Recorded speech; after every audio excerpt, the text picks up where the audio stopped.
Hey, my name's Matthew Cortman. I'm a biblical scholar, and this is Bible Scholar Reacts, where I react to some of the craziest stuff I can find on YouTube that relates to things that I study for a living. So today, we're going to be looking at a clip from Ancient Aliens that was uploaded on January 1st, 2021, not that long ago. It's been viewed 1 million times, 1,052,000 times.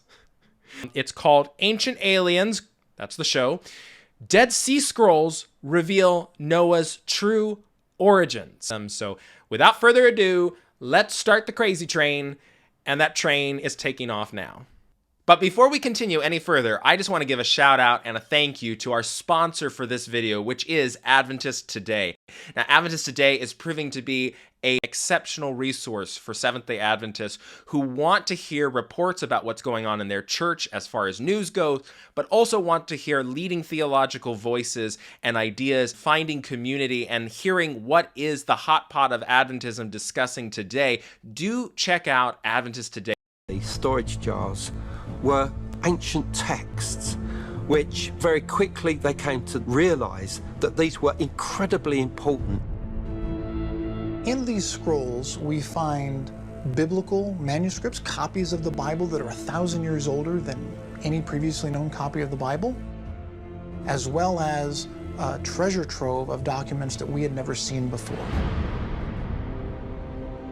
Archaeologists were surprised to find that whoever collected the Dead Sea Scrolls considered the Book of Enoch to be of vital importance, preserving 11 different manuscripts, including versions never seen in modern times.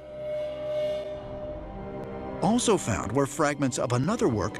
So what it's referring to when it says versions of which we'd not found in modern times, so they actually found a Book of Giants, which some scholars have argued might have been part of the Enochic corpus that was previously unknown before Qumran. And then also the version of astronomical Enoch that is at Qumran is far older, more archaic, stranger than the later version as it got passed down and simplified. Attributed to Enoch, the Book of Giants. Ah, there we go. Some parts of this text included in the Dead Sea Scrolls had been lost for centuries. And many scholars believe the stories contained within the Book of Giants were written before even the Book of Genesis. Okay, so here is where it gets tricky. Okay, this is where it gets tricky in terms of the language, and somebody who's not trained or doesn't know the background is going to get tripped up by this.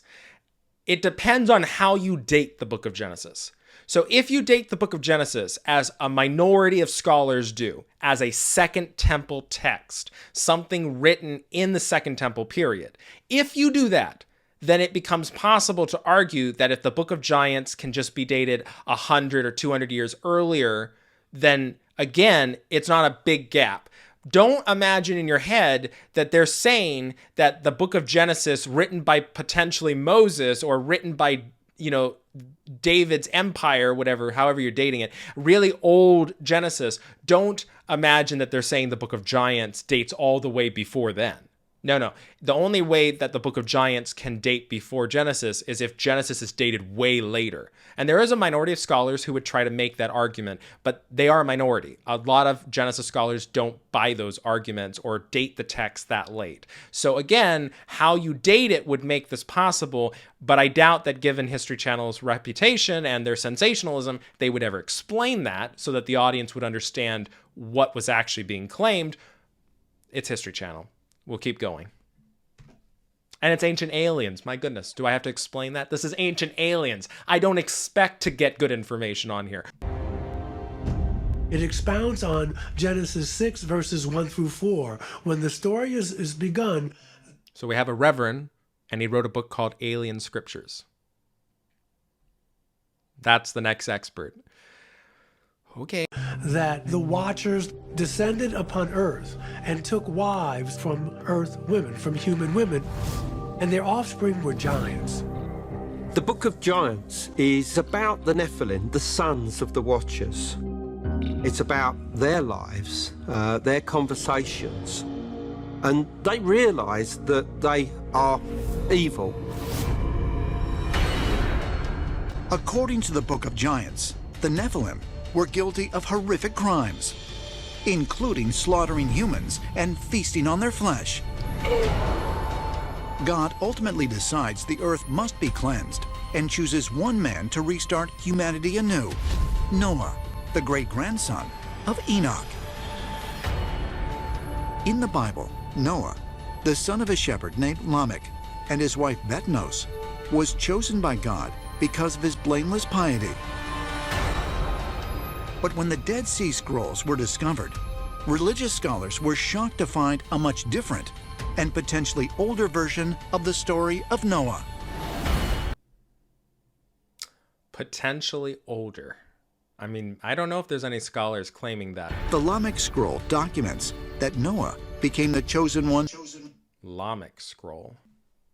Let me Google this. Is this a weird way of referring to the Genesis Apocryphon? Okay, so I just went on to the Jewish Virtual Library, and so apparently the first people who were investigating the Genesis Apocryphon actually called it the Book of Lamech. We don't call it the Lamech scroll anymore, clearly. So that's weird, why they're giving you really outdated terminology for something. Before he was born, and his father was not Lamech.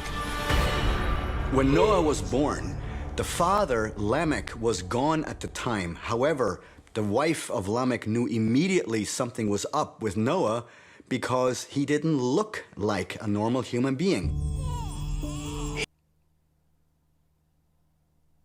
I make no comments. He is described as having skin so white it was radiant. His hair was white like wool. His father, Lamech, says he has the ways of the watchers. When he blinked, his eyes lit up the whole house. This does not sound like a human being. The boy looked completely different than Lamech's other children. And Lamech said to his wife, Batenosh, this can't be my son because I was away too long. You know, it doesn't fit with the 9 months. And Lamech goes for advice to his father, who was the biblical Methuselah. Methuselah goes to his father, which is Enoch. Enoch says, the guardians of the sky have inseminated Batenosh without touching her sexually. He should accept this boy as his own and should give him the name of Noah, because the guardians of the sky have decided Noah is the father of the coming generation. So in that case, proven in the Dead Sea Scrolls, we know for sure there was an artificial insemination. That's what it led up to. For we now know for sure that there was an artificial insemination because of the Dead Sea Scrolls. Oh my gosh. Oh my gosh. So, yeah, I didn't end up really debunking anything on that one too much, except, you know, what needless does not need to be said at the end about aliens. I'd recommend go read the Genesis Apocryphon. You can get it in a collection of the Dead Sea Scrolls. Like, for example, I think HarperCollins has new translation of the Dead Sea Scrolls, or Dead Sea Scrolls, a new translation. I forget the exact title. Go check that out. Go read the Genesis Apocryphon. It's pretty cool, pretty interesting. So yeah, next time I'll go ahead and react to another video, see what I can find, and let you know, was it accurate? Is it pretty much okay? And if not, I'll tear it apart. So I'll catch you later.